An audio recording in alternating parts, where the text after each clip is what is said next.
April 15th meeting of the Ways and Means meeting. Please join me for the Pledge of Allegiance.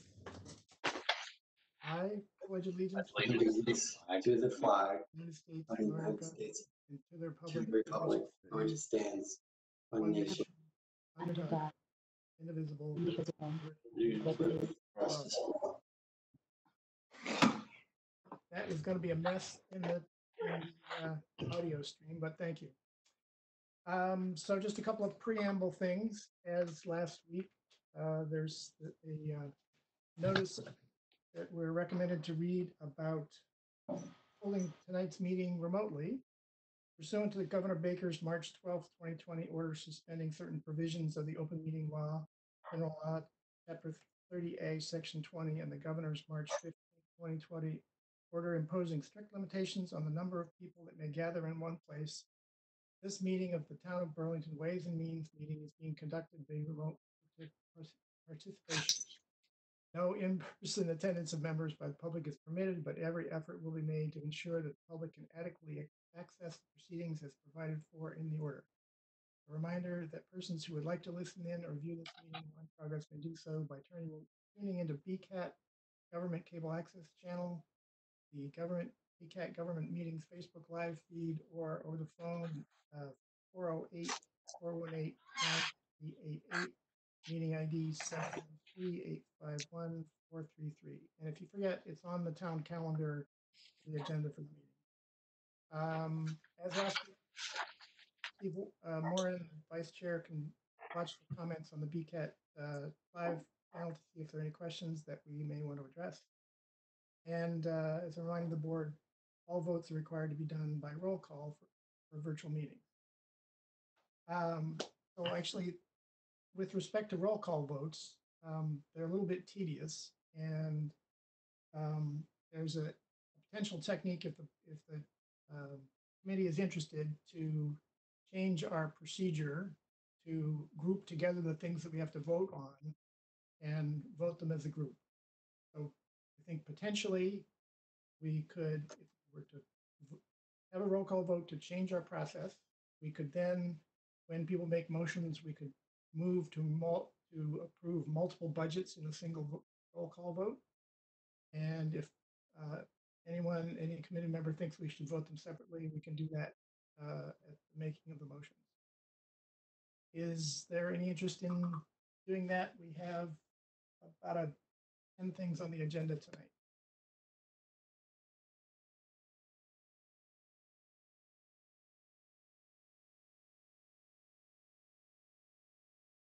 And the crowd goes. That sounds good to me.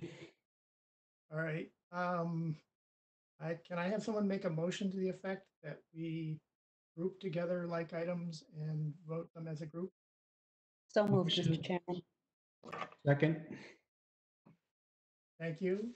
So on the procedural motion, a roll call vote. Aye or nay, please. Brad Bond.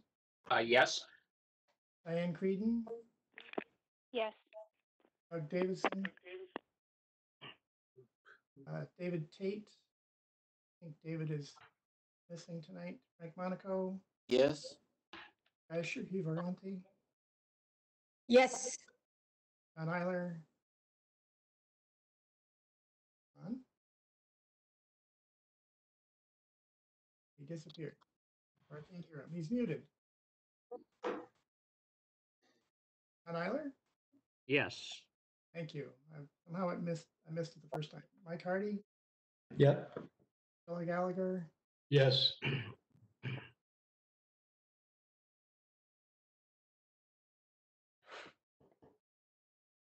Rob? Yes. Thank you.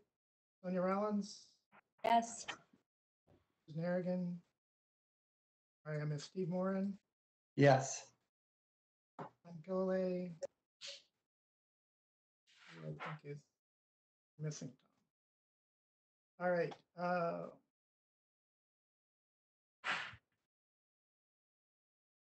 right. Vote is 12-0-0. Let's remember that when we make motions, we can vote them a bunch of them at once. So I propose that we, when we order the agenda slightly. But as we go through and have the presentations of each budget, if we need to hold it to vote separately, please make a note of that, and we will gather them together, I guess, at the end or when we get to that point. I have a request to reorder the meeting slightly and move Youth and Family Services toward the front. But let's do that second and do the Historical Commission first. Town Hall 2, what is there to say about the Historical Commission budget? Now is, thank you, Mr. Chairman. Is Joyce Fay or Mike Trudeau with us this evening? Yes. I'm here. Welcome. There too. Thank you for joining us. So Tom and I met with Joyce Fay and Mike Trudeau back on, it seems like an age ago, back on March 13th. I'll keep it short and sweet. Their budget is level funded. They continue to do great work, and subcommittee voted 2-0 to support. Great. Joyce, do you have any additional comments on the Historical Commission or other things that are going on?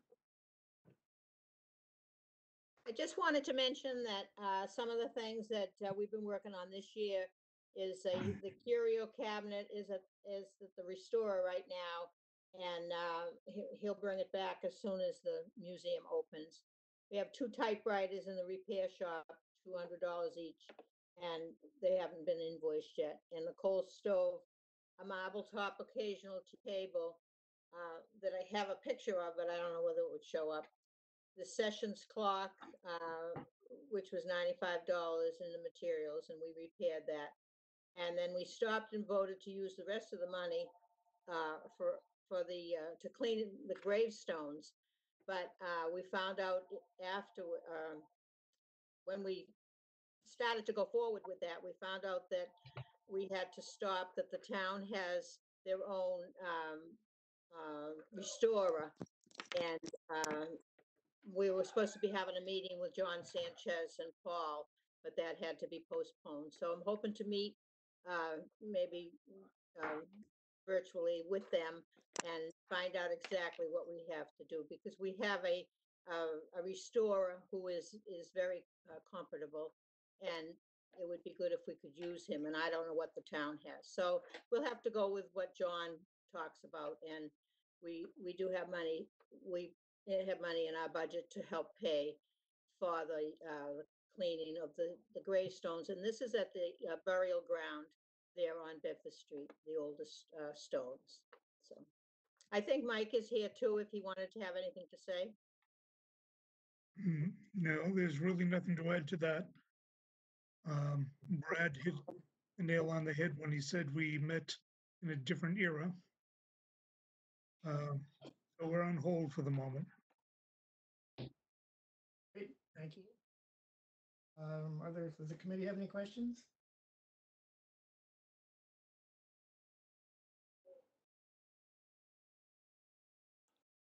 So in lieu of a motion to directly vote on it, can I just somebody comment that we should vote this one with the rest, with the bulk of them? Or I move that we vote the Historical Commission budget as a group with how are we doing this, Roger? Group it with. Do you want to group it with all the Town Hall 2 budgets? Sure. Let's do that, and we'll see whether the group turns out to be unanimous or incremental. Okay. I think actually it can't be a motion because we'd have to vote on it. So. Your suggestion is, I'll take it as a suggestion. All right. A small suggestion. All right. There are no more questions. Let's move on to Youth and Family Services. Yeah, and thank you, Joyce and Mike. So moving on to Family Services, Steve and I met with Christine Sherwin just today, in fact, in the new era over WebEx. Her budget is level funded. There was a move from some hours from full time over to part time, but otherwise the budget is level funded. We voted 2-0 to support. Great. Christine, do you have any comments to add?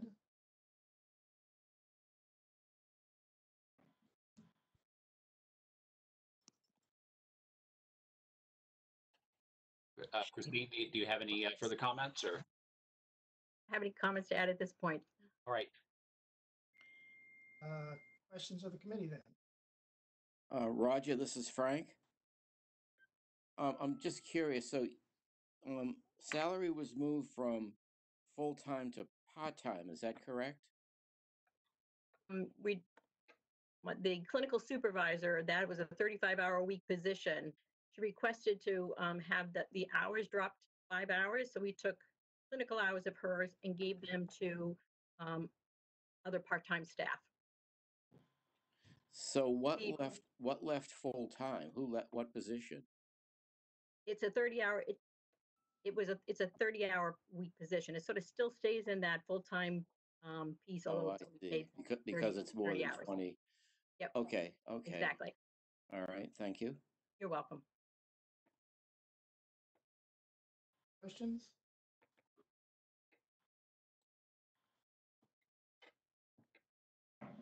Mike, you're muted, I think.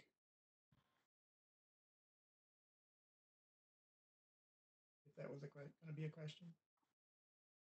Yeah, thanks. Just to follow up to that, with the reallocation of the hours, did anybody move from part-time to full-time? No, it didn't change any, no, it did not change any, add benefits to anybody. No, it did not. Okay, great, thank you. If nobody else has a question, I have one. Christine, how are you finding your activities going in the last month or so? Well, we're adjusting to doing telehealth. So we're still meeting with families and individuals via this type of a different service, but basically, over the internet. And we've been getting some calls in on people needing help with basic needs stuff. I suspect that down the road, a couple months down the road, we'll probably get hit a little more, quite a bit with that piece of things. Because for right now, at least they aren't shutting off utilities and nobody can be evicted. Those would be the kinds of things that people would be coming through our doors. They're calling about it, or at least letting people know what can and can't happen, and then letting them know that they need to get back in touch with us in another month or two. And we've had to connect some people with the pantry. There's certainly been increased volume at the pantry. So those have been the kinds of changes that we've seen. And there have been some people that we've had to come in with and had to go into the office and sort of get some pieces to be able to help tide them over. So it's not too bad. All right, thank you. All right. So Brad, does this go on the town hall 2 list to be voted later?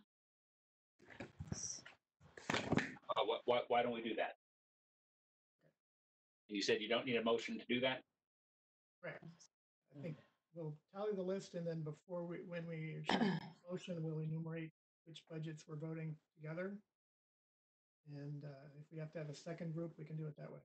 Okay. So thank you, Christine. Thank you very much. We'll vote very soon. Great. Thank you so much. Which one next, Roger? Yes, let's just go back to the top of the list. The town clerk, 161. So Tom and I met with Amy Warfield 5 weeks or so ago. Luckily, I took some notes, but they essentially boil down to, as we all know, with the town clerk's office, her budget can thrash from year to year as a function of the number of elections. And as we know, for FY21, which again is July 1 to June 30th, we have a presidential election, and on top of everything else. So that increased her budget, and I sent everyone a document that Amy provided. I sent that around to everyone last week for her making a case for moving a position from part-time to full-time.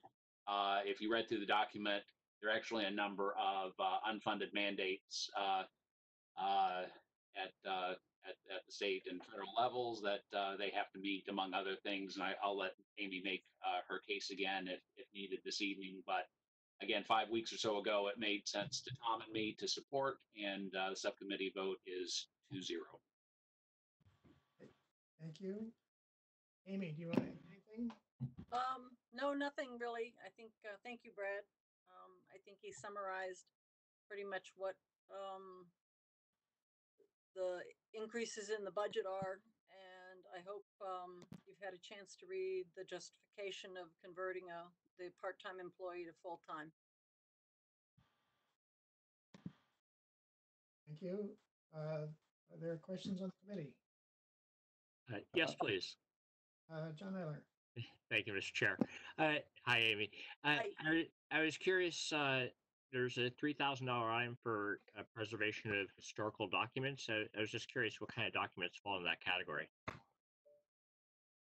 Process with a lot of our vitals and a number of documents, either that sometimes we are given documents or the continued kind of looking at what we have in our archive and whether things have been, there's a number of like large books and stuff that have been, that we've used, like indexes and stuff like that, that we need to now be sending out to have restored. Okay, so these are things that can't be digitized? No, they're permanent record ones, and they can be digitized, but digitizing is not going to solve the problem that we still have to keep them. I mean, there are a lot of the services now, once they take these books apart and everything, they do digitize them. So we have them digitally, but they're permanent records and we've got to keep them. While we're digitizing them, we still have to restore what we have as the original. Okay, great. Thank you. Sure. Other questions? Frank? Yes, Frank.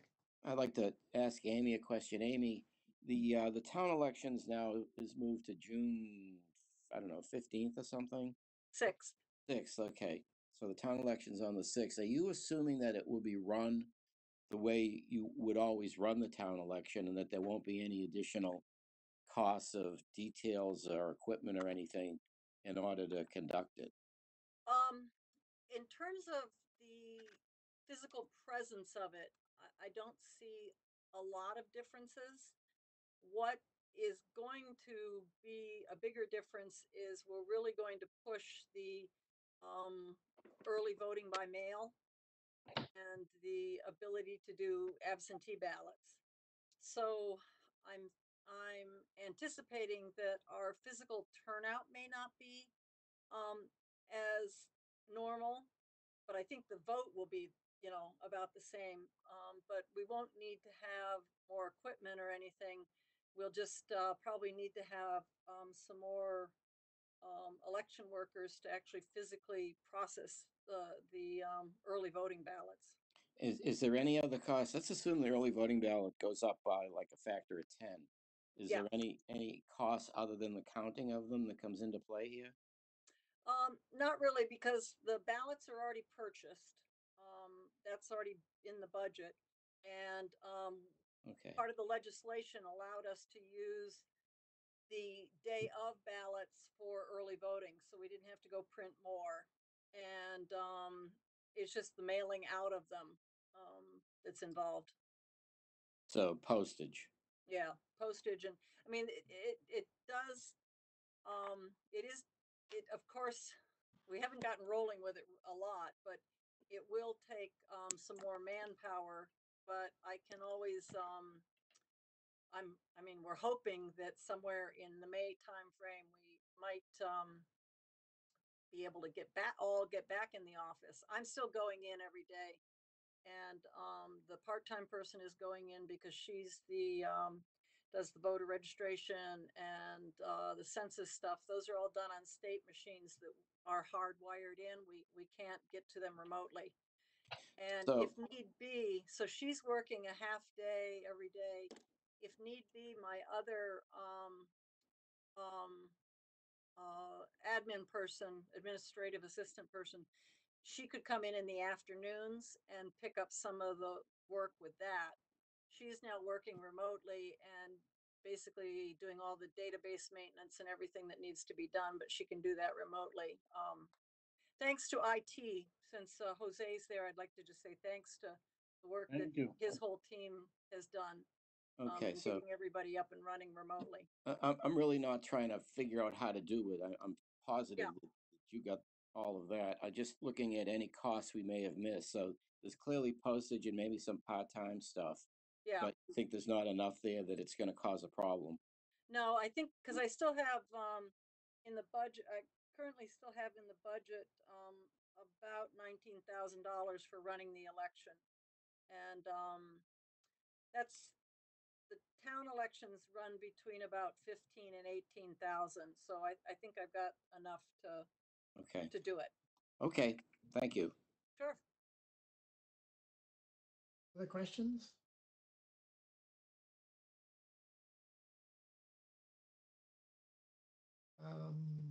Any objections to putting this on the list to vote together?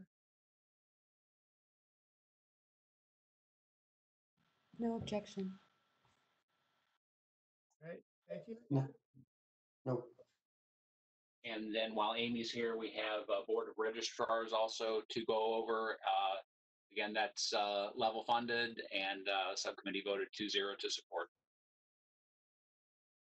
Thank you. Amy, do you have any comments about the board of registrars? No, not really. It's usually pretty vanilla. The only thing I would make a comment about or a pitch is I am currently in need of another registrar. I had a resignation.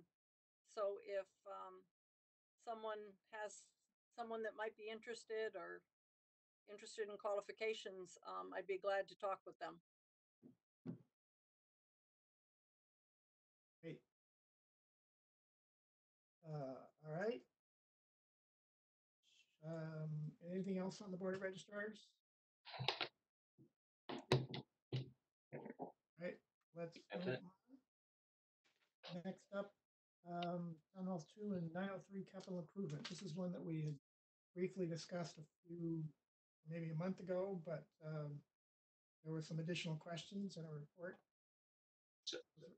So thank you, Mr. Chair. So the head of MIS is Jose De Sousa, who's joining us this evening. He put together and sent to us a presentation in PDF form, which I distributed last week. If you feel the need for us to go through that this evening, Mr. Chair, we can certainly either Jose or I can share the presentation and we can click through it, or we could just field questions. So, question on this, Brad and Roger, is this what's on the website? It's a black background with. Yes. Okay, thank you. Well, I guess let's open up to the committee. Does the committee, would they like to hear the presentation or just start with, why don't we just start with questions? And then if it turns out that there are enough of them that we should really walk through the presentation, we can do it that way.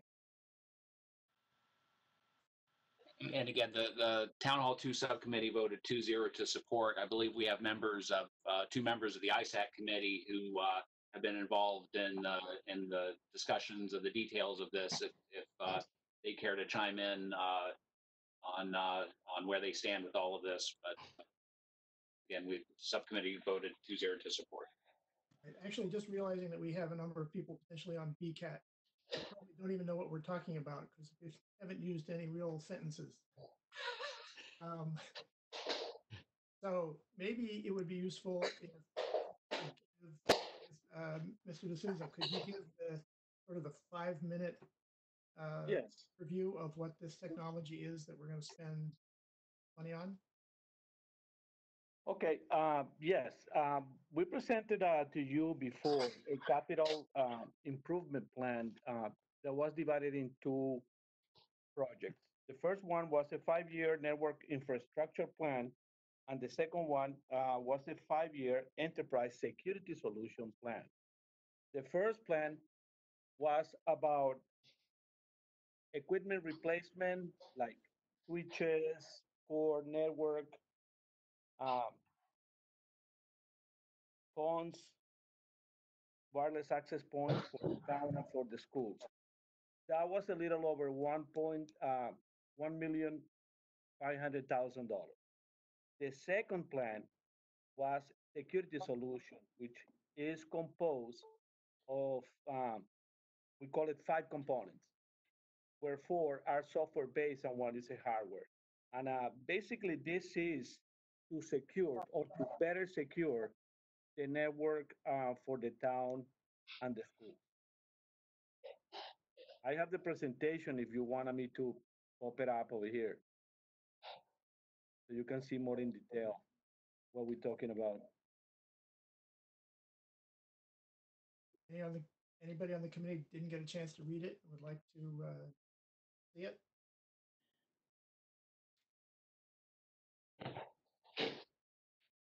All right, go ahead, Jose. Let's walk through it, and if you can. Okay, thank you. Town of Burlington, this is for fiscal year 2021, and is the network infrastructure and enterprise security solution. Like I said before, this is divided into 2 different projects. The first one is a 5-year network infrastructure plan with a total amount requested is $1.5 million. Divided in 5, of course, is going to be $300,000 every year. The second project is a 5-year enterprise security solution, a total amount of $500,000, and it would be $100,000 per year. Again, this is not to exceed $2 million, and is for the term of 5 years. The first part of the project, network infrastructure plan, is a replacement and upgrade of existing network equipment that is reaching its end of life or support. Installation of new core and edge network switches. Upgrade of voice over IP call manager systems, unified communication system, network management software, wireless controllers, and identity service engine. Installation of new wireless access points. Phone replacements. Support and warranty renewal for existing equipment. If anybody has a question here, please. Yes, please. Go ahead. Yeah, first, Jose, thanks so much for making this presentation. It really cleared up a lot of things for me. So I really appreciate the work. I really appreciate the work that went into this. So I just had a few questions about this and maybe some more general questions. One would be, I didn't see anywhere in here what the unified communication system for 300K was really all about. Could you just explain what that is a little better? Yes, this is technically all those components that enhance and communicate all the telephony in the town and the schools. We control over 800 telephones, and it is where voicemail is archived and all the features that we applied on the phones today over here in the town. That's what we call it. It is called UCS basically, but Okay, so it's the phone system related equipment to the town software. and the schools, correct? Yes. And just while we're at it, just a general question is for all these items, both in this and in the capital plan, is the software and hardware support and training included for the full 5-year period, or is that going to be an additional cost, or has that been accounted for? It is accounted for, and I think it's in a later one of these pages in the presentation. Okay, so it is included within the 2 Yes, million? it Okay, is. great. Thank you. Okay, so I'm gonna go to the next one, and that is the network infrastructure refresh plan. It is a little explaining about what is that we intend to replace at this time for the next 5 years. The edge network switches, which are 60 switches out of 120 that we have in the whole town and the schools. Core network switches, 2 of them. Network management solution, 1. Wireless controllers, 2. Wireless access points, 400. Identity service engine, 2. Unified communication system is 1. Phones, 126 out of 800 plus. Renewal for existing equipment. Professional services, installation, setup, and training. And I think this is part of what answers your question. If you summarize everything there, you will see that is 1,545,401 and 39 cents.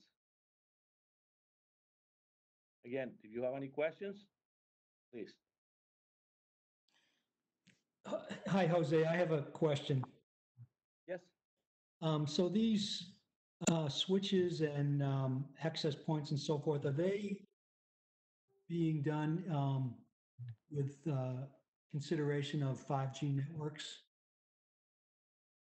Could you repeat the question again, please? I'm wondering if these are going to be able to handle the data speeds and so forth of 5G.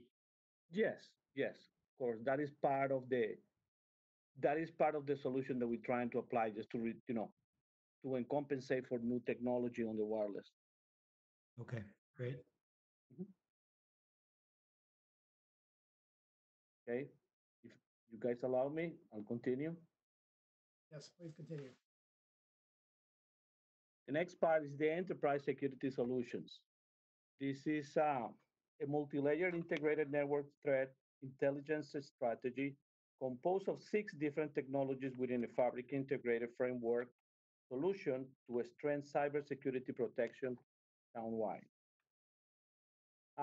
We didn't name the solutions by name because it would be like if we say that in public, it would be, once people know what it is by name, maybe the wrong people are gonna get the message, and it is more, or how can I say it? It's less secure.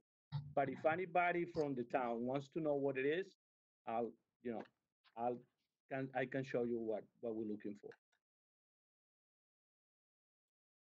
Over here we have what we call solution number 1. One is the cloud-driven secure internet gateway that provides protection from the internet-based threats for users wherever they go. It prevents breaches and blocks malware at the point of entry, detects contents and remediates that evade frontline defenses and get inside the network, endpoint isolation, inbuilt integration with solution number 1. I'm sorry, I'm talking about the different pages. Prevents phishing, malware, and ransomware attacks from malicious or fraudulent websites. Prevents both web and non-web botnet command and control callbacks from systems that are already compromised. It also provides content filtering for users both on, off town facilities and schools. Unifies firewall, secure web gateways, DNS layer security, cloud access security broker, CASB, and threat intelligence solutions into a single platform to help business of all sizes secure the network. To be used, this is going to be used by all student staff in the schools and also in the town. Questions, please? Jose, this is Frank Monaco. So the products that you're looking at, let's just take solution 1. Yes. There's a product that you've identified that exists today that you're looking to acquire. Yes, sir. And roll out. Yes, it does. Yeah, so you have to start somewhere. How quickly does this rollout take place? This, we already have this partially working. We already implementing this in the town side. How Yeah. long would it take? I would say no more than a couple of days. Okay, the reason I'm asking is not how fast can you go, it's the service life of it, because you know the obvious problems in this arena are that it's a moving target. It is. So, do you know, like for this example, for solution one, you know, I don't know what's going on in secure gateways and cloud access mechanisms, but I'm assuming that the technology is moving pretty steadily every year to 2 years because those are big attack points. Do you know? Can you comment on that? Yes, this has been already for a few years in the market, and I don't see that disappearing. Actually, I think more companies and schools and sites like ours of here, municipalities, are going to be using that. This in the real world is called OpenDNS. Our product is specific to that, to OpenDNS. I don't Okay. think yes. Jose, Okay. Thank you. so Jose, this is Roger. Is it, it seems like all these are sort of cloud-based and the companies are going to be maintaining and improving the security within this infrastructure, right? It's not like we're going to buy it and it never evolves, right? It's continually maintained. Yeah, this is cloud-based and with upgrades. They constantly are updated day by day. For example, I'm going to give you a little example. Sometimes we try to go to a website that has been compromised. This will detect that on time, and before we try to get to that site that is already compromised, we're going to get like a denied message saying that we cannot go there. So yes, to answer your question, this is upgraded or updated 24 hours a day. Hey, Roger, this is Mike. I have a question. Yes. So, Jose, this software, I mean, this is solution one, and I think there's some other ones coming. Are these connected to some type of monitor or something in like a security operations center? I mean, how is this monitored and how do you know when a threat is happening? Okay. There is a later presentation here that will explain that a little better on how that Okay. works or part of that works. Okay, I'll wait. Question, please. Go ahead. Thank you, Roger. Yeah, and I know you have several solutions that make up the security package here. Yes. So I just wanted to ask some general questions that might cover a lot of them. The first one, you mentioned that this covers the town side, the schools, including the students. Are police and fire included within this? Yes, they are. Okay, so that's part of the same. The whole community, security. right? Yeah. Okay. There is one point to what with this solution number one that we just faced that problem recently, and that's with the students where we have to give devices, so they are using that from home, the devices that we provided. Um, this will solve one problem there, which is secure more that the connection. That right now every student is depending on their internet service provider just to go to a network. So erroneously or by mistake or by accident, they may be trying to go to sites that they should not. This will prevent that type of access. This will Okay. protect them from doing that. Okay, and are personal devices somehow covered? So if someone in the town wants to use their own laptop to access something, is that Well, somehow covered? if you are coming with your personal device to the premises, of course you will be protected with this.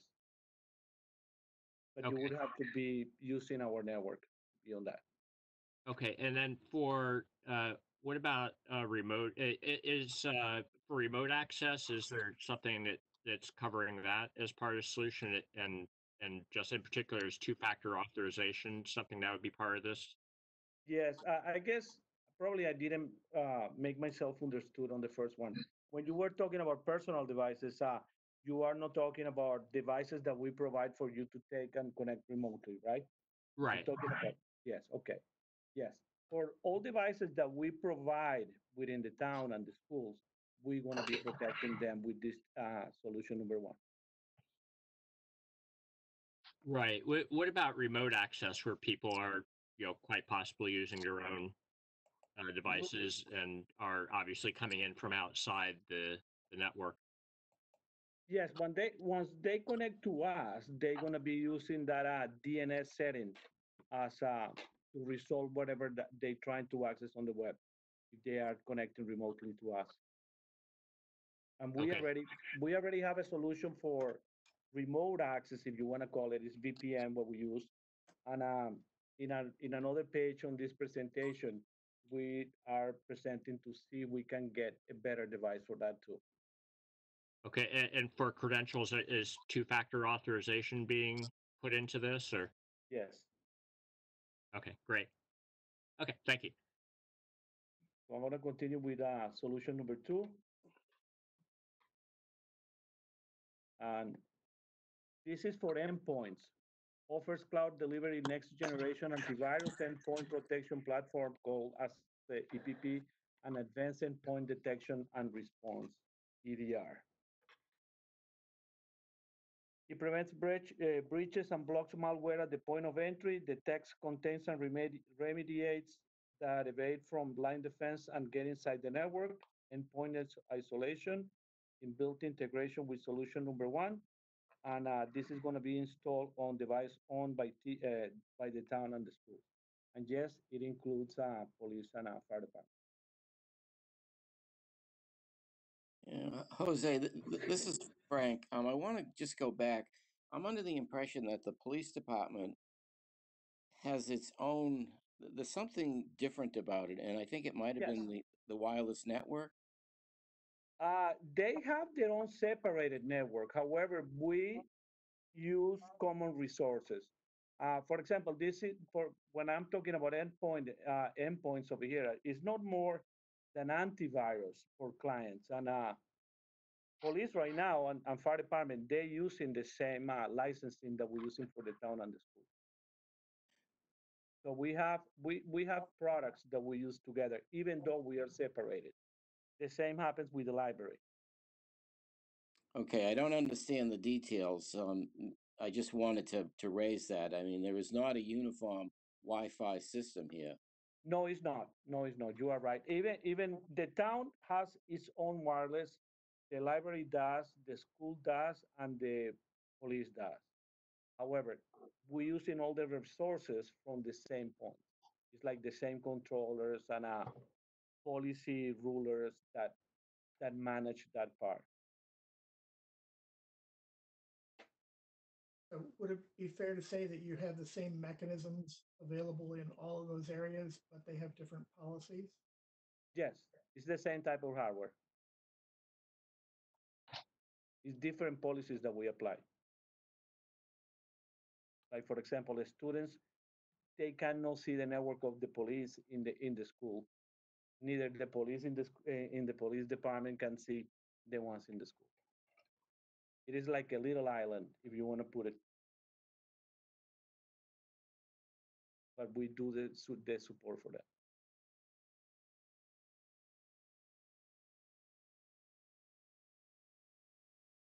This is another way where we share knowledge among peers. Like in the case of somebody that cannot be able to do something in one of these departments, then somebody else from another department can go and resolve whatever problem is at that point.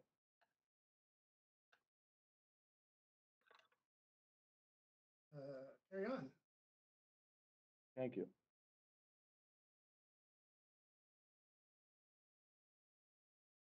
I lost the mouse. Okay. Solution number three is the email security defense against phishing, business, email compromise, and ransomware. This protects against stealthy malware in the attachments, combats malicious links by combining with solution number one. For outgoing, email security has robust data loss prevention and content encryption capabilities to safeguard sensitive information. This helps you comply with government and in the industry regulation. This is going to be used by staff members in the town and also in the schools. Again, questions?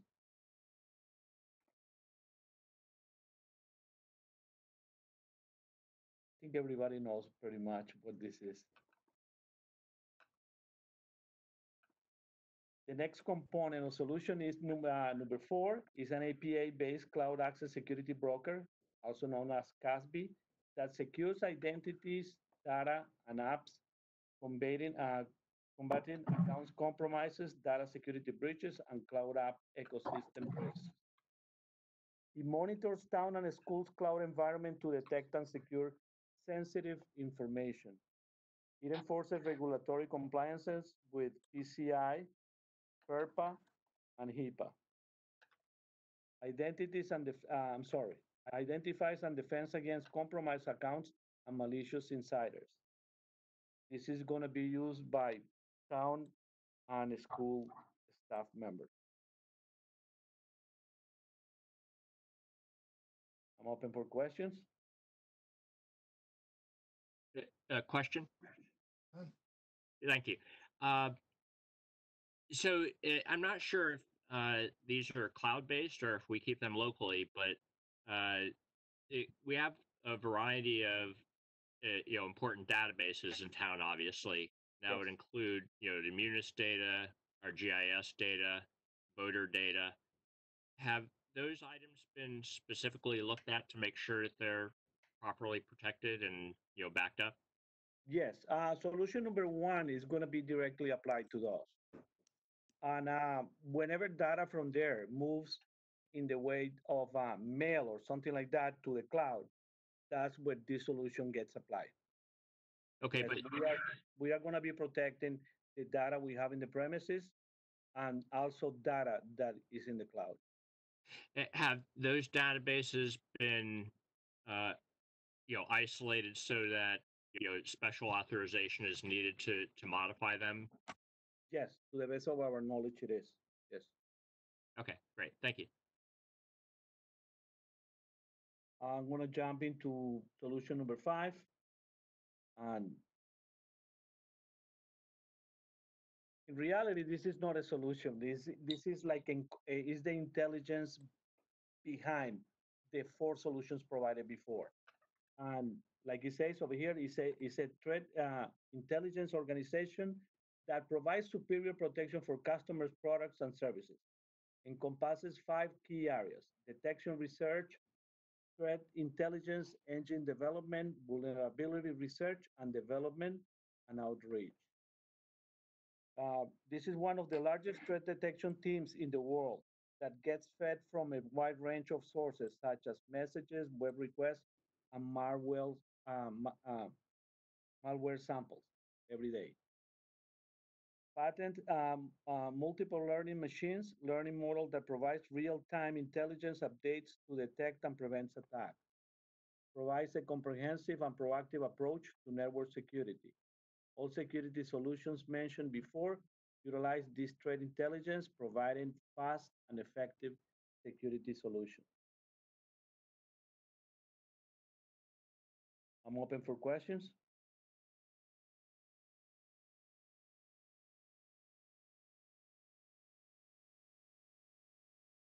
Good.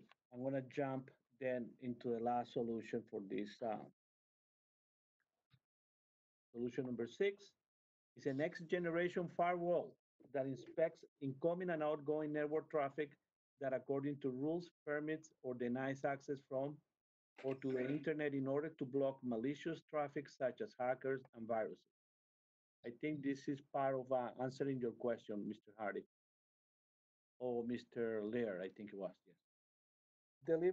This delivers top-rated protection, high-performance inspection to clear text and encrypted SSL traffic. Provides comprehensive visibility and advanced layer 7 security, including threats protection and intrusion prevention.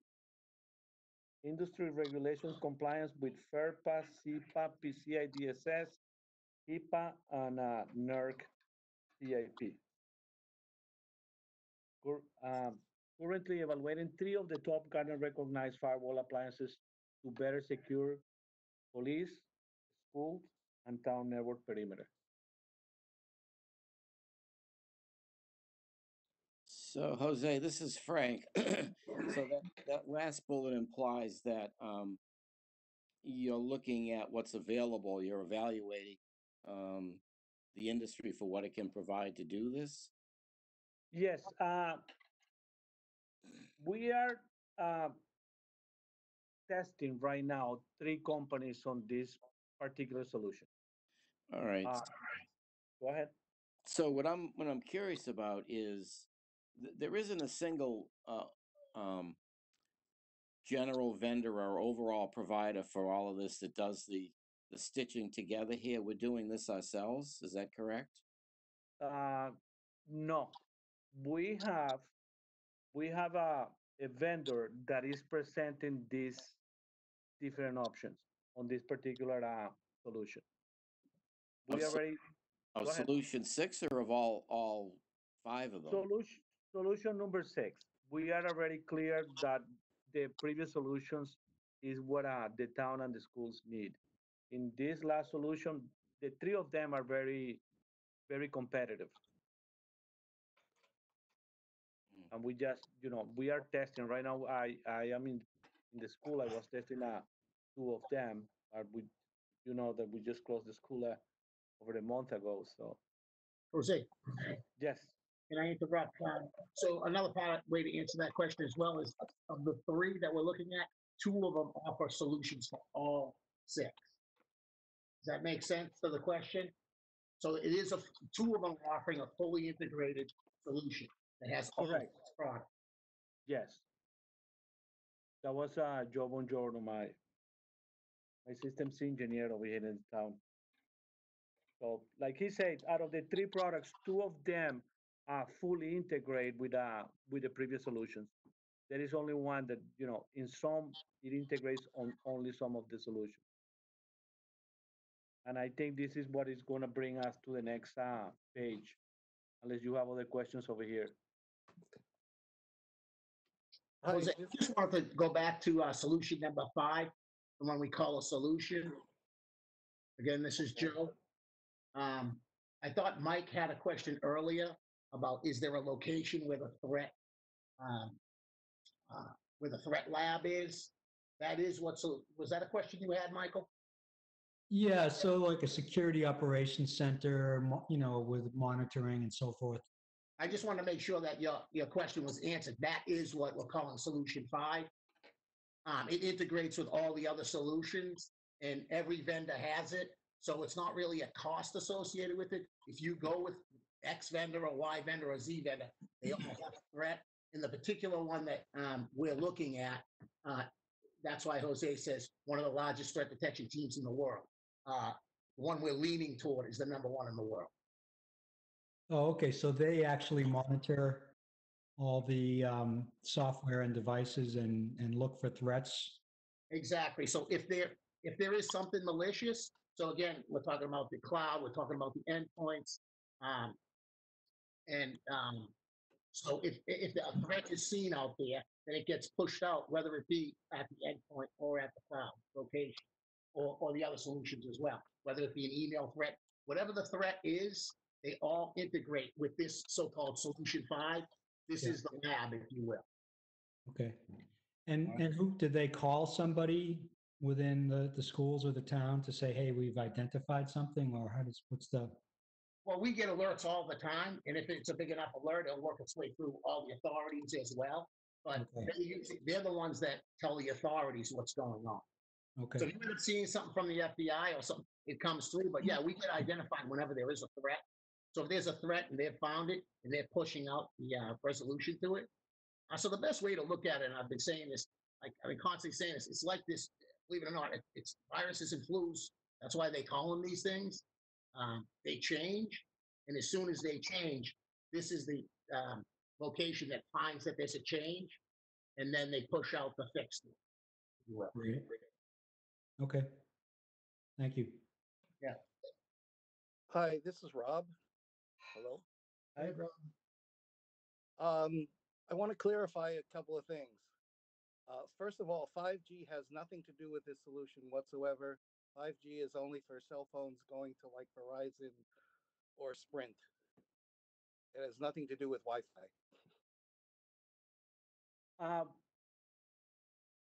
Yes, but we use those two companies' phones in the premises too. Right, In but they don't addition- have anything to do with Wi-Fi. Correct. So the 5G is, even though whatever Verizon's rolling out 5G, 6G really has nothing to do with this. Number two,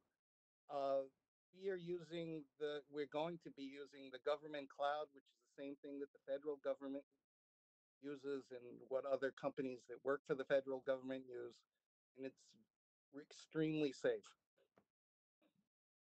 So I just have to throw that in because I'm sorry, I just want to also jump in. I think I think there was a confusion, 5G versus 5 gigahertz.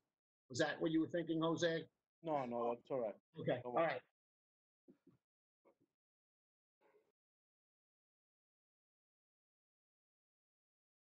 Okay, I'm done. Thank you. I would like to throw something in as well. This is Steve Moran. Just as an FYI, although it's not a financial article, there will be an article to make the ISAC a standing committee going forward to oversee governance of IT within the town and to help with doing a lot of the reviews and setting process and procedures and things like that. And so that you'll see that on the warrant, but there's no financial impact. Thank you. So going to the next page is just basically the cost of the implementation of these solutions, which is $521,485.78. And this concludes the presentation. And if you guys have other questions, please shoot it. This is Frank. Can someone just clarify how how this is being financed or funded? Is this all bought at once and then we pay so much a year to pay it down, or what are we doing here? Yes, this is not different than we did before. We're gonna have, if approved, of course, this is gonna be a 5-year plan, $2 million, 0% interest, and we're gonna be paying $400,000 every year. So Cisco, I believe, financed the previous project, right? Who's financing this? Yes, Mr. Monaco. Rather not say the company, but yes. Okay. So they're all agreeing to no interest terms. Right. Thank you. And Frank, this is actually the third go around with this. It's the third such project. Oh, okay. But this is a new one, right? I mean, we're starting over. That's correct. The last one expired this year. Yes. Yep. Okay. Thank you. I got it. Thank you, Brad. Are there other questions? All right. Thank you, Jose. Thank you, Joe. You're welcome. So again, this is a line item that this will be the 11th year we've seen a line item like this in the budget, and they've just added the additional project of for $100,000 a year on security. And the subcommittee voted 2-0 to support. Here are all the details, and hopefully people have enough to go on to be able to vote. Roger, shall we lump this into the ongoing Town Hall 2 series of votes? Sure, we can revisit that if necessary when we go to vote. Joe, I think you can stop sharing now, or Jose. Okay. All right. Shall we move on to? So Jose and Joe, thank you very much for putting the information together and presenting this evening. No, thank you to you all too. Thank you. Thanks. All right, Brad, shall we move on to the planning board, Department 175? Yes. Thank you to Steve for subbing in today. Steve and I met with Kristen Kasner and Barbara LaRue to discuss the planning board budget. I think I saw that Kristen had logged in here. Not much to say on their operating budget this year. They made some slight adjustments to the overtime and the part-time financial budgets just to reflect expenses from past years. But otherwise, the planning department budget is essentially level funded. Steve and I voted 2-0 to support.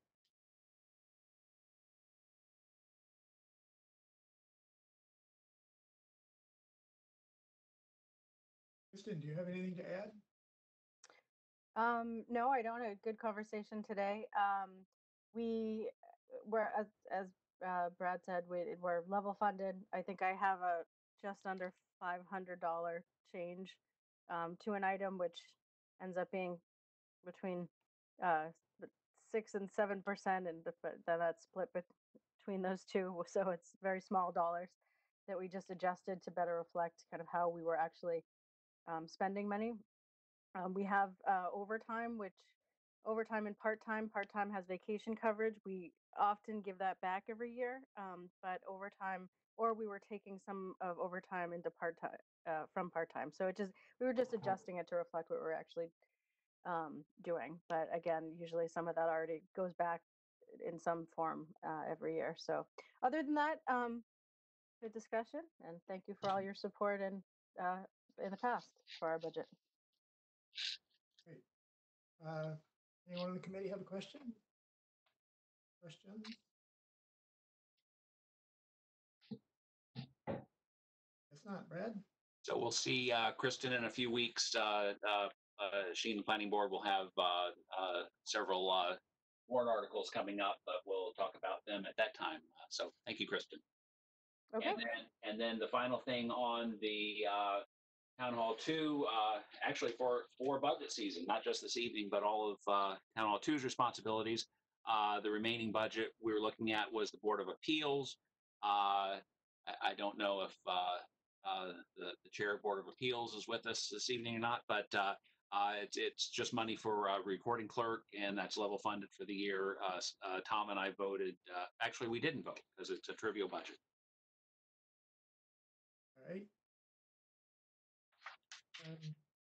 Questions on the Board of Appeals budget? Guess not.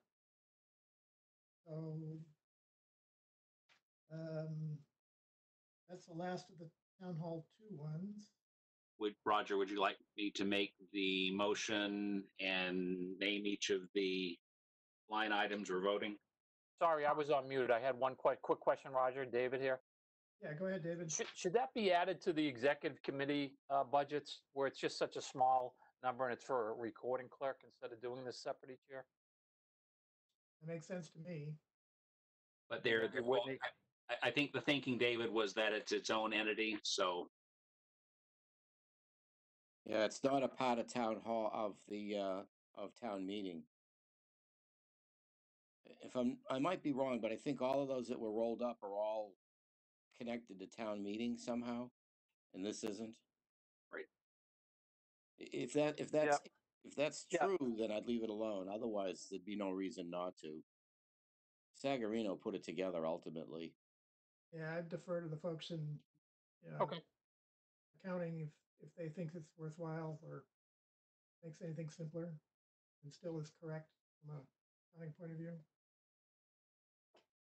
Oh, I see John Denizio here. John, are you, can you or Whitney weigh in? Brad, yeah, Whitney and I will talk about it with Paul, and if it should be lumped in for next year, we'll do that. Okay, great. I mean, we already voted it this year, so probably makes sense to just leave it where it is for now. Okay, thank you. Yeah, we don't need to change things this year. Right, so Brad, do you want to make a motion? So I'd like to make a motion to accept the following line items: budget for the Historical Commission, the budget for the Town Clerk, budget for the Board of Registrars, the capital improvements line item, the budget for the Planning Board, the budget for the Board of Appeals, and the board budget for the Burlington Youth and Family Services Department. Second. Okay. Is there any discussion on that? All right. Roger, just as a point of order, Yep. I'm not positive, so I just want to make sure that the amounts that you're going to vote are, there no modifications or updates. There's a lot of budgets all at once. So you got to double check your amounts because we're not articulating them right now. Correct. I guess I would have read the motion would read sort of as proposed or as approved. I would point, I think the most current numbers are all on the budget as presented on, as sitting on our website at the moment.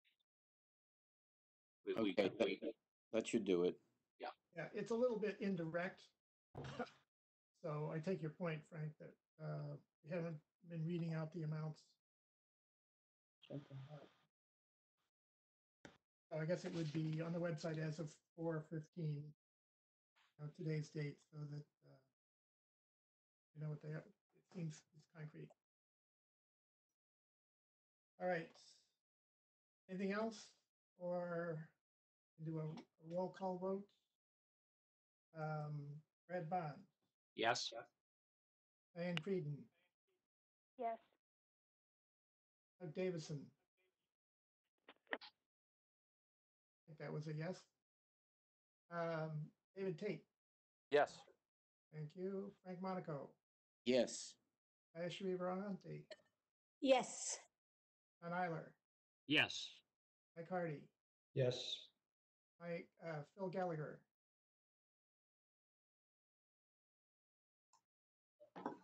Phil, I think you're muted. There you go. Yes. Thank you. Rob Neufeld. Yes. Sonia Rollins. Yes. Steve Moran. Yes. Susan Harrigan. Yes. Thank you. I think Tom is missing Tom.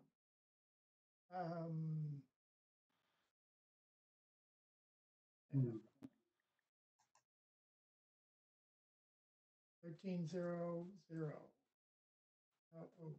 right. All right. Thank you, Brad, and Town Hall 2 for those budgets. Going to move on to the DPW. Davison.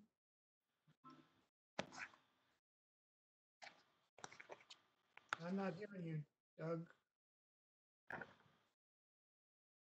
Doesn't look like you're muted, but I'm not hearing.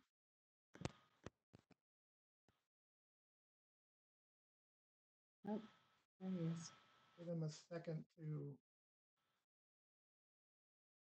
come back. Let's try this. Great. Oh, there you are. Can you hear me?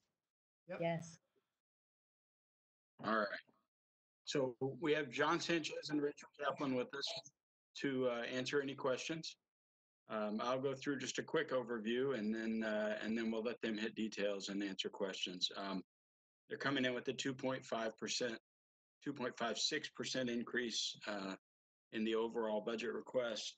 You can see the major drivers, and John will go into some detail on this in a minute, but trash is a big driver of increases, and the bad news is that's just the beginning. I mean, we're going to see that over the next 2 to 3 years, maybe, where our costs to not only dispose of trash, but deal with our recycling, and also some of the street sweepings, the catch basin cleanings, water treatment sludge, all of those things have become much more expensive to dispose of, and that's projected to continue for the next couple of years anyway. There's a chance that we'll have some relief with recycling in 2 or 3 years, but it's not going to go back to the good old days where we were actually helping to pay for this with recycling and selling those recycled items. Well, another driver, we had an increase in the cost of purchasing water from MWRA. The total increase in that is being offset $130,000 with the transfer from the Water Stabilization Fund. That'll be a warrant request. And that was a planned part of the transitioning over to MWRA. And then we have a 10% increase specifically in well cleaning and sludge removal, which is again due to the cost of disposal. So disposing of our waste and trash is a major driver, and it's going to continue to cause us some problems. On the personnel side, we have a part-timer going full-time from 30 hours to 35 hours in buildings and cemeteries, and then in the administration side, we have a full-timer going to part-time from 35 down to 30. It's a fairly even swap there. We have an administrative aide changing to an engineering assistant in the engineering department, which is going from a grade 6 to a grade 7. And that's kind of over time that position has evolved and that person has taken on more and more responsibilities. So this reflects those added responsibilities over time. When you get to staffing, if you remember, as long as I've worked with John on this subcommittee, he has said we really need somebody, an additional body or bodies in the water department. And each year, when it's gotten to the point of requesting, it's been killed before it ever got to us, I think. But every year he said, "Look, this is coming. This is coming." And so this is the year that it's here. This is a bit of a reflection of our new building and building renovations and changes in town. Those require significant man hours from the water department. John can describe those, but the thing that has lost out is some of our deferred maintenance or ongoing maintenance and taking care of the water distribution system. And so there are things that we should be doing regularly that sometimes get pushed aside, and in the long run, that's going to cause us problems and cost us money. So I'll get him to explain those specific positions. They're entry level, but they will be able to take some of the workload. Also, in the next 2 to 3 years, we're going to be seeing the need to start replacing some of the water meters that we initially replaced 10 to 15 years ago. Some of those are coming to their end of life, and so we can just know that that's going to begin a new cycle of trading out water meters. You'll see a little difference in the way occupancy costs are allocated. Rachel's worked very hard on that, and she's worked with Whitney to differently or better reflect where occupancy costs are reflected. So it's the same dollars, but they've been moved around a bit.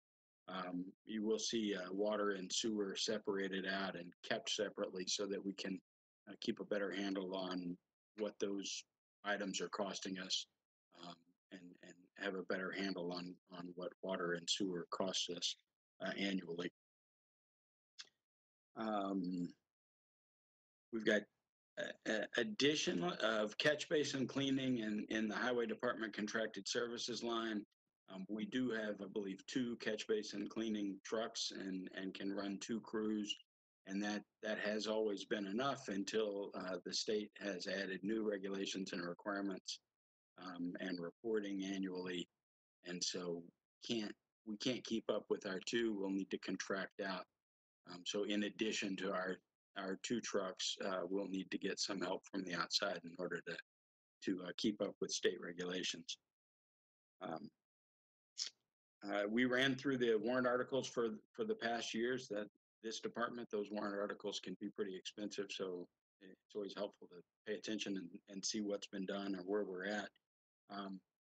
The 1 or 2 big projects that are a little bit on hold now are the ornamental streetlights and the water main upgrade on Mall Road. The water main upgrade kind of needs to be done before the ornamental streetlights are done, just because of the wiring and tearing up the street.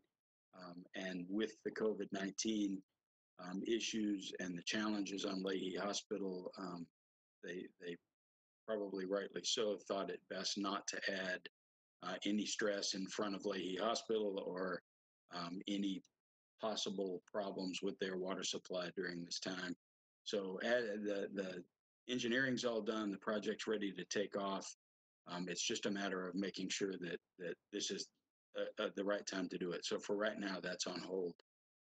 It's possible that that'll change if the situation changes, but just didn't seem like the right time to be adding stress to what's happening at Leahy now. Otherwise, I believe the library roof, we voted that last year. This year, it was anticipated that in this year's budget, we would be replacing the HVAC units at the library, and made more sense to actually wait until that project was finished to do the roof. Again, we're ready to go with that. It's just a process. It's better for the roof if we do the HVAC first. So that's that. I don't know, Roger, if you want to talk about these budgets, and then we'll come back to accommodated accounts. Yeah, let's do the operation budgets first. Okay. I had a question. This is Steve. Go ahead, Steve. Hey, could you, John or Rachel, give an update on the phase 1 of the MWRA project? The last I heard, it's out for permitting. I'm curious as if the COVID-19 is delaying that process. Yes, I can take that. So we're moving forward with the project. Unfortunately, the governor in the emergency declaration for the COVID-19, he also indicated that he was allowing the permitting agencies to give more time for all the permitting processes that they're currently working on. In fact, if you read it, it says 45 days from the day that the emergency will end will be the time where the clock will start ticking again for some of this permitting process that we're doing. So that's the bad news, because this will delay us on our plan to actually start putting pipe in the ground this year. The good news is that a couple of the agencies we're working with, they're actually working. There is going to be a meeting tomorrow with the Water Resources Commission, and they were still ongoing with the permitting that they're doing. So the good news is that even though the governor did allow for that extra time, they don't seem to be taking it right now. So we hope that we may proceed with some delay, but not with the delay that I was expecting when I read that 45 days in the process. Now, in general, where we are is we already submitted 3 out of the permits that we have. We're on the very last one, which is the final EIR. We're actually on the final process. The comment period started on the 10th of April. That's when the comment ended. So we're actually going really well when it comes to that. That's one of the last steps that we need to take for the permits, unless this issue with the added time that the governor may allot these commissions may hinder our future. There's 3 hearings that still have to happen. One in Burlington area, one with the state, and one in the area where they call it the Donner Basin, which will be where the Quabbin Reservoir is. We hope that they're not going to get further delayed, because it's 3 of them that have to happen before the final permit is issued. But like I said, these groups, these commissions, they have been moving forward with the process, which is the good news, I guess. Great, thank you. Mr. Chairman? Phil here. Doug, could you read into the record the amounts? This is, I guess this is the public record, and the website is not. You want each department amount, or do you want the final? Just the bottom line is fine, I guess. What we would normally do at a regular meeting. Sure. Yeah. At the motion. Sure. Thank you, Mr. Chairman.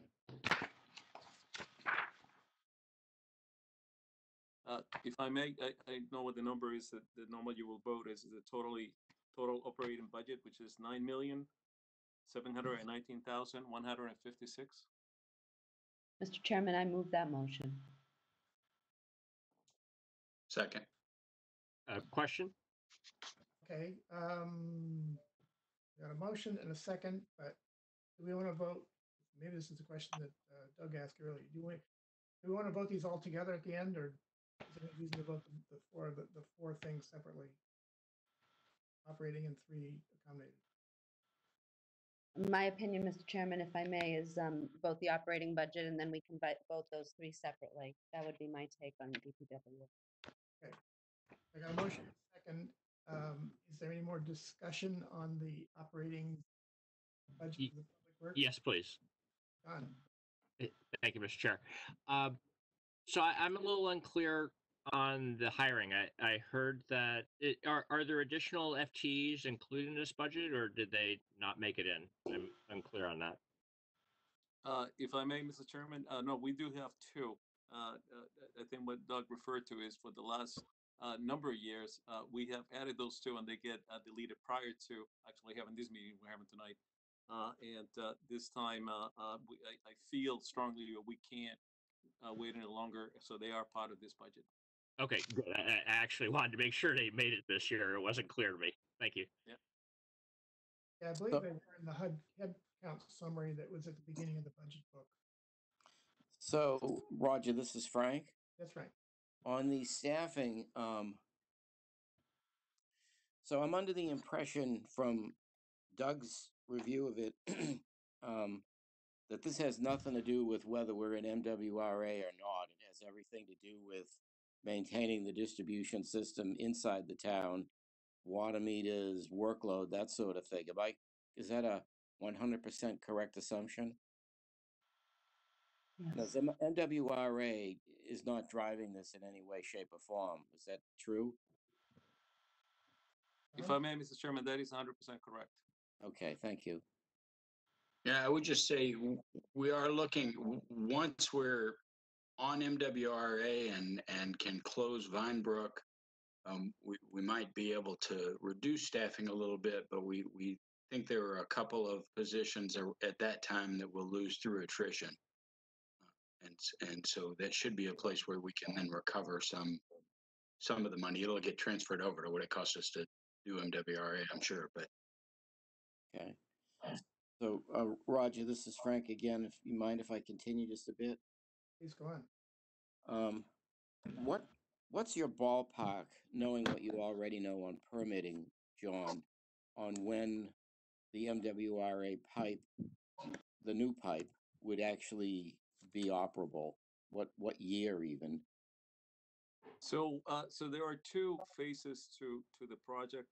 But the one that will allow us to shut down the Vinebrook treatment plant is what we call phase 2.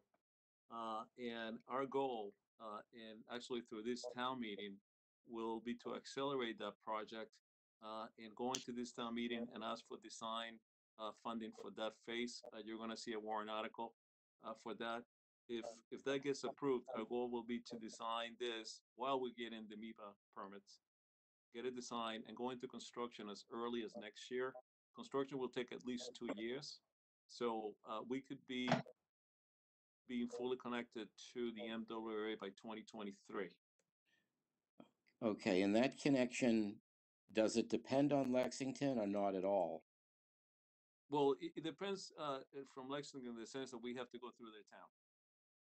Okay, and then the next phase would be to either get redundancy or to eliminate that dependency? No, what I meant by that is like it depends on that in the sense that we need permits from them to go through their community. But that line will be a line that we have ownership of. Okay, so that's the permanent solution. Yes. So go ahead. No, I was just going to say, so phase 1, which is what we're worried about, the permitting being somewhat delayed, the initial, without any delays from the current situation, we'd be looking at fall construction and hopefully by end of this calendar year, right, John, that we would have been on, that's the 1 million gallons a day on Adams Street. So that gives us some redundancy, that gives us a little bit of relief, and it allows us access to that water without having a state of emergency. Right.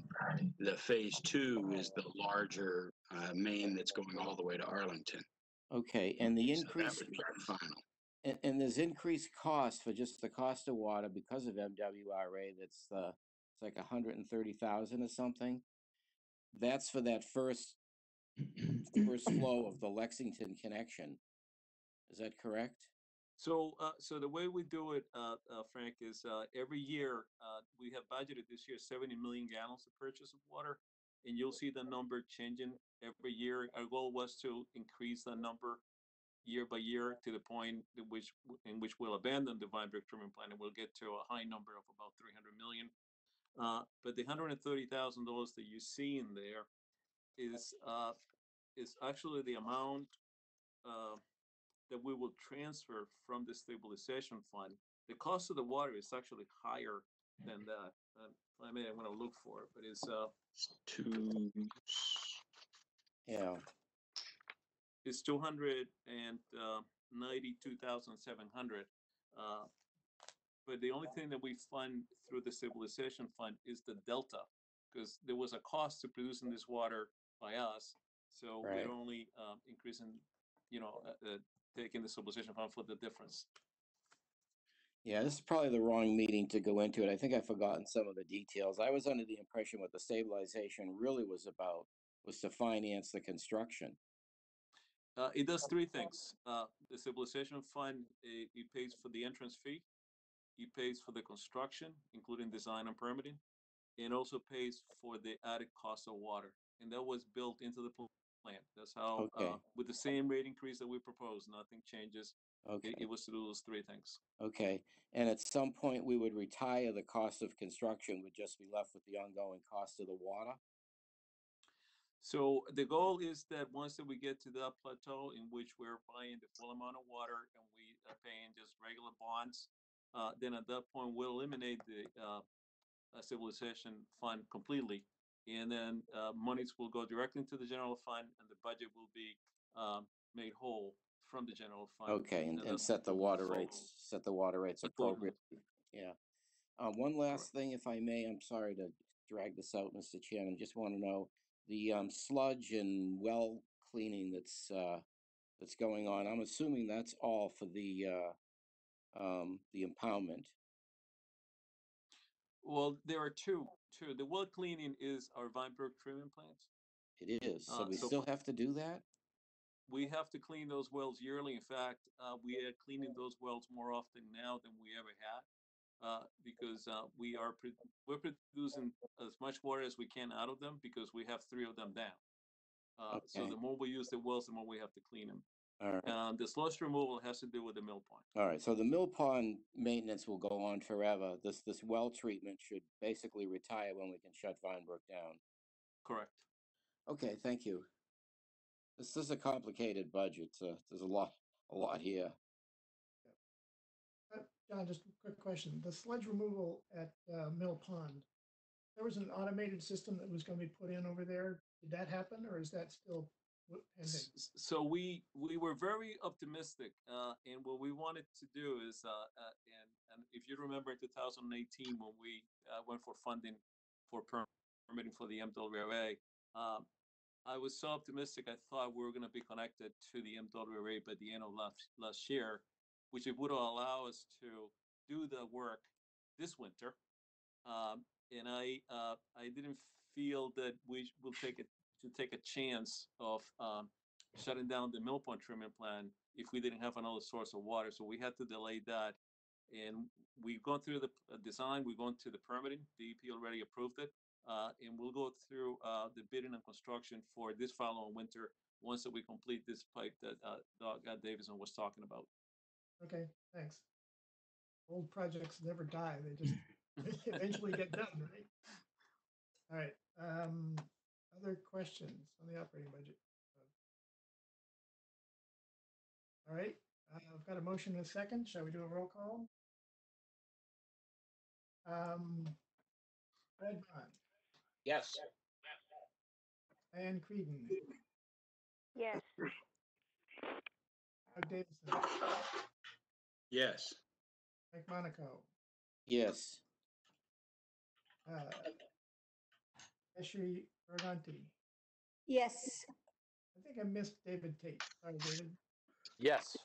Thank you. John Eiler, Yes. Mike Hardy, Yes. Paul Gallagher, Yes. Bob Newfeld, Yes. Sonia Rollins, Yes. Steve Moran, Yes. Susan Harrigan. Yes. Thank you. Like 1300. Thank you. All right. Doug, shall we move on to the 3 accommodated accounts? Certainly. So the first one is streetlights and traffic lights. Um, Just, excuse me? Can you put the amounts in there too? Sure, streetlights and traffic, $370,500.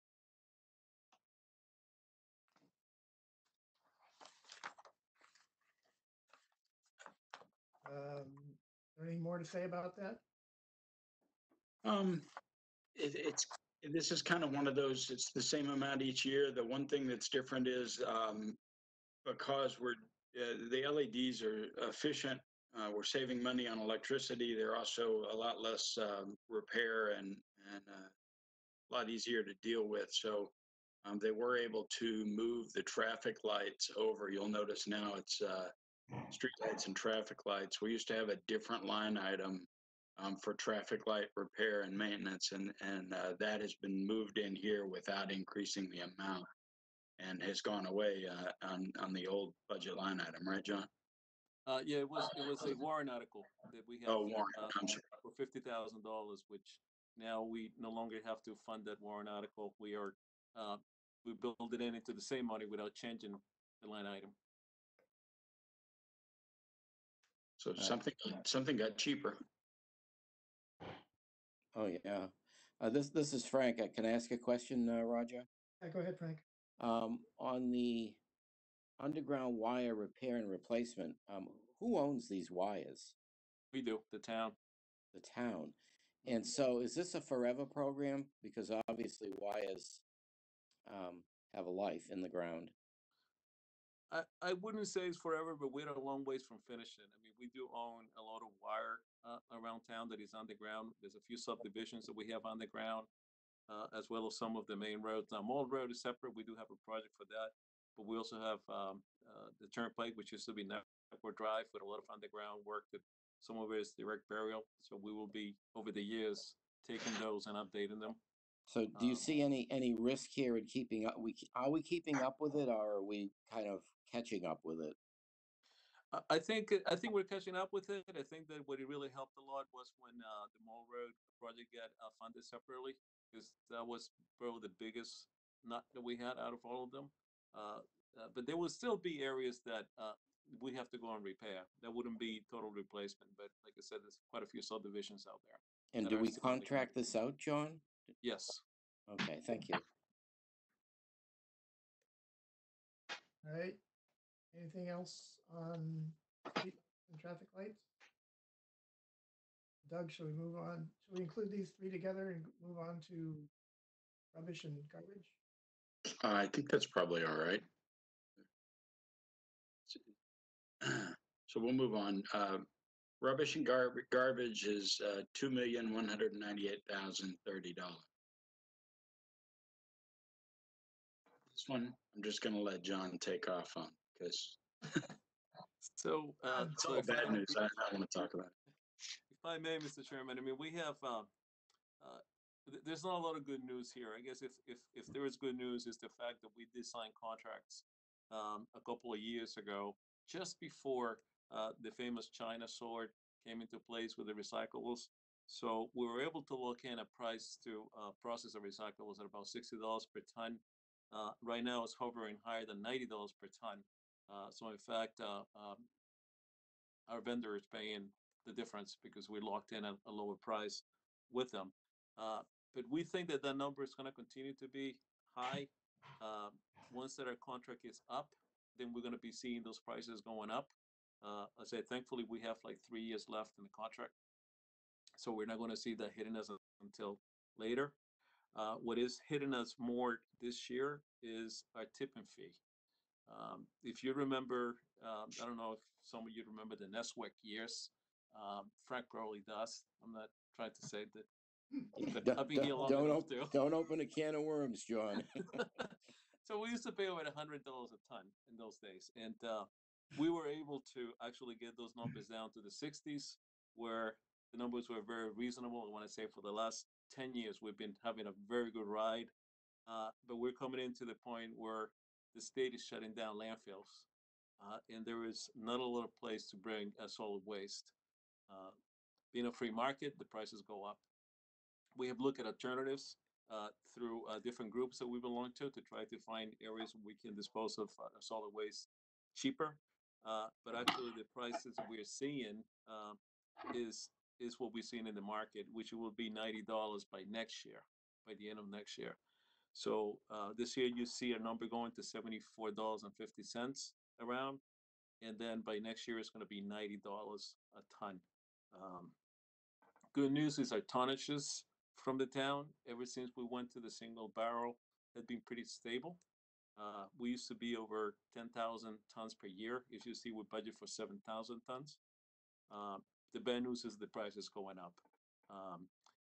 In fact, we tried to get a longer contract, and vendors don't want to go more than 3 years because they envision that after 3 years, the prices will be even higher than what they can anticipate right now. So they don't want to do long-term contracts. So for now, that's the biggest thing we're dealing with. And it's affecting everything that has to do with trash, whether it is trash, whether it is slush removal, sweepings from the streets, catch basin cleanings, because all of them are considered hazardous waste and they have to go to a landfill. So there's different prices for the different materials, but they're all going up dramatically. So that's actually, I guess, the bad news for this year. Good news, though, is I did an analysis, which I can't find it today here. I'm at home trying to look for the stuff. The good news is our solid waste collection and disposal has been pretty low for the last 10 years by comparison. So this is the first time that we're going to see larger increases. We saw one when we did the budget 2 years ago, and Frank does remember this one. It has to do with the recyclables. And then now this is the real big one that we're going to see. Question, Roger? Yes, Frank. John, I'm assuming that our responsibility for rubbish collection is the municipal trash and the residential trash, that there's no commercial component to this? Correct. So you mentioned, so what about condos and apartments and that sort of thing? So we have a few condos that the selectmen agreed last year, FY20, to accept into the contract, and the reason for that was equity, because the town has always collected a certain type of condominium systems here in town, and so they said that it was only fair to offer the same that we were already offering, or grandfather a number of groups around town to offer the same for the other ones. So last year we added a few of those condos to our contract, but not all of them. We're not doing a garden style or apartment style condos. We're only doing the type of condo that can be serviced through a barrel.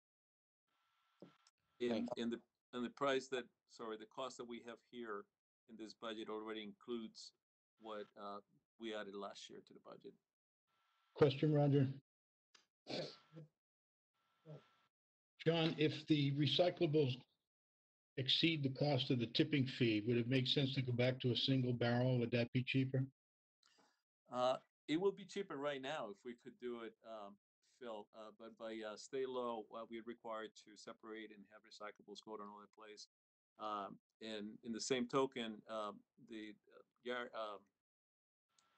incinerator or landfills will not accept recyclables either, because it's part of the state law that we have them separate. Thank you, Mr. Chairman. Thank you, John.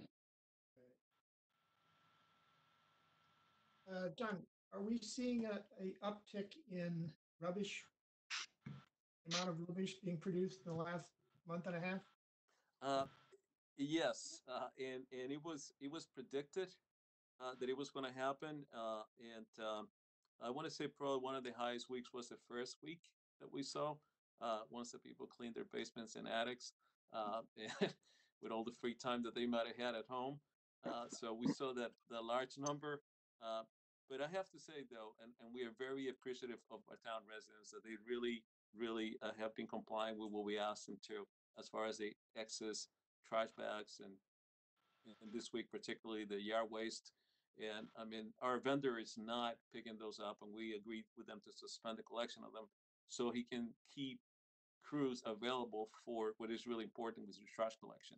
And as we know, we don't know where we're going to be with people being out of work, or getting sick or quarantine. So that was their plan, which is similar to the plan that we have in the DPW. So we agreed to do it. And our residents have been fantastic. And I'm very happy with that. They really have been good with us. We will come back. We will eventually do yard waste, and we will do orange bags, and we'll do everything that we need to do. But yes, so answered in a quick answer, yes, the volume went up. We anticipated up to 30% higher. I haven't seen all the numbers, but I know the first week was pretty high. All right, thanks. Other questions? I would just add one more thing. I would just add, and it was interesting and also admirable that the water department has been very careful and planned for their response to the threats of this virus, and with respect to what it could do to their crews. And so they've divided into two separate and distinct crews, and they do not interact. They do not work overtime together. They do not share trucks. And so we at least have two crews that are trying to isolate from each other, so that if one person on one of the crews gets it, we don't wipe out our entire water department. So I just think there was some good planning and some quick thinking on that part to protect us from what could be really bad. I mean, if we were to lose our crews and couldn't fix a water main break on a Saturday night, or couldn't deal with something at the water treatment plant, that could be really a problem. So thank you. Pass that along. All right. You want to move on to please? the final? Yep. So the final, the SWIFT law, that it's an annual $15,000 fee. I think there's some chance it could go up someday, but so far it doesn't.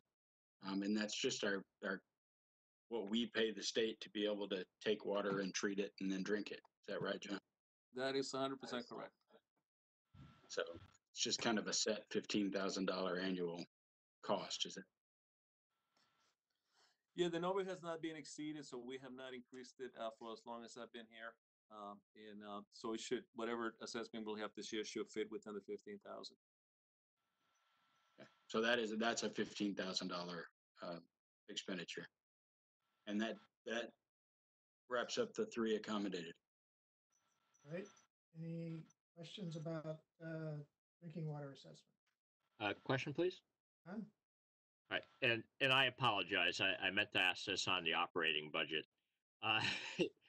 It's just we're spending about 175,000 between gas and diesel, and I was just curious. Do we do any kind of hedging to buy futures or whatever to guarantee that we don't exceed a certain yearly expense? Or so somebody else asked me that question today. I tried, John. Yeah. So we go. What we do is we do the state bid, and there are a few things in the state that we can't do. In fact, a few years ago, when the prices started to go up for the first time, when I forget how long it's been now, when they went crazy on us, like maybe like 12 years ago, 14 years ago now. So a lot of contractors lost a lot of money. So the state put a regulation in place that when it comes to fuel, asphalt, in contracts in which you're going to use fuel or asphalt, then you have to play with the market. So as an example, when we do a trash contract, we have to have a clause in the contract that if the price goes up, then we'll pay them more in the contract. We set a base price. If the price go down, then they'll discount the price that they do. We do that also for the transit, the Burlington Transit, and there's clauses for some of the other contracts as well. So The price that we have is a state bid, but it varies week by week with the market. Great. Okay, thank you. I apologize for the out of order question there, Mr. Chair. It's all right. We've got the experts here. We should take advantage of their expertise and the time they're giving. All right. If there's nothing else, Doug, you want to make a motion for these three? So I would move the passage of the 3 accommodated accounts at the amounts that we read. Second that, Mr. Chairman. No further questions. We'll do the roll call on this one. Brad Bond, Yes. Diane Creedon, Yes. Doug Davison, Yes. David Tate, Yes. Mike Monaco, Yes. Jayashri Varanganti, Yes. Ken Eiler, Yes. Mike Hardy, Yes. Bill Gallagher, Yes. Rob Neufeld, Yes. Sonia Rollins, Yes. Steve Moran, Yes. Susan Harrigan. Yes. Thank you. 13-0-0. Well, thank you, everybody. Thank you, John. Stay safe. Thanks, John. Thank you, Rachel.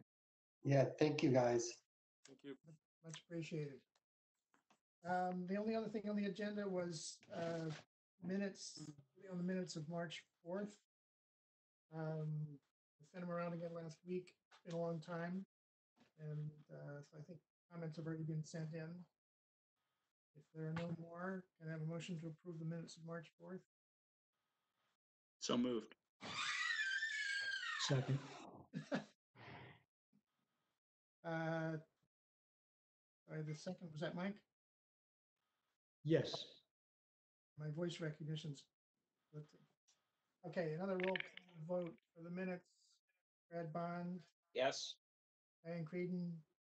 Abstain. Oh, yes. Good, thank you. Doug Davison, Yes. David Tate, Yes. Abstain. Jayashri, John Eiler, Yes. Mike Hardy, Yes. Bill Gallagher, Yes. thank you. Sonia Rollins, Yes. Rob Neufeld,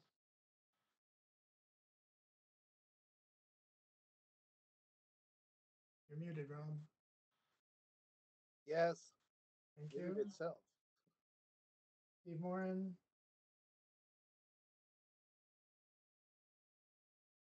Steve's muted. Sorry, I'm vote yes. Thank you. And Susan Harrigan. Yes. All right, thanks. I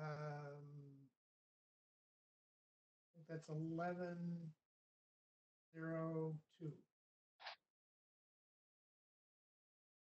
All right.